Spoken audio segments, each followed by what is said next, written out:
আলহামদুলিল্লাহ ওয়াহদাহু ওয়াসসালাতু ওয়াসসালামু আলা মান লা নাবিয়্যা বা'দাহু আম্মা বা'দ।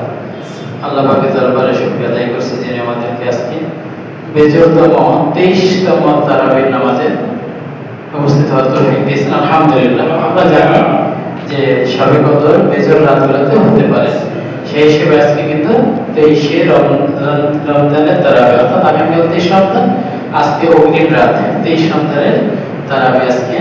সেই হিসেবে আজকের রাতটিতেও আমরা শবে কদরের পাওয়ার আশায় আমরা যেন কিছু ইবাদত করি এবং আপনারা যে কোনো ভাবে কিছু ইবাদত করার, সেটা হলো জিকির হোক, কোরআন তিলাওয়াত হোক, কিংবা সালাতুল হাজাত যদি করেন বা নফল নামাজ পড়েন, যা কিছু রাতের ইবাদত করা হয়, অতিরিক্ত আমলকে নফল বলা হয়।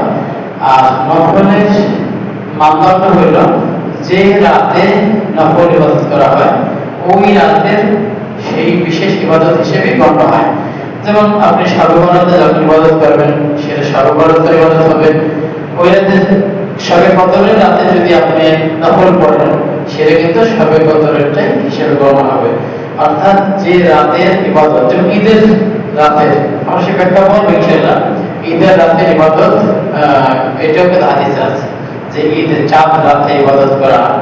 অতএব আমাদেরকে কি করতে হবে, এই প্রতিটা রাতকে কাজে লাগাইতে হবে যে আমরা যেন শবে কদর পেয়ে যাই। হাজার মাসের চেয়ে উত্তম রাত, যা 83 বছর 4 মাস। এই জন্য আমরা ইবাদত ইনশাআল্লাহ করবো। আল্লাহ আমাদেরকে তৌফিক দান করেন। আমিন।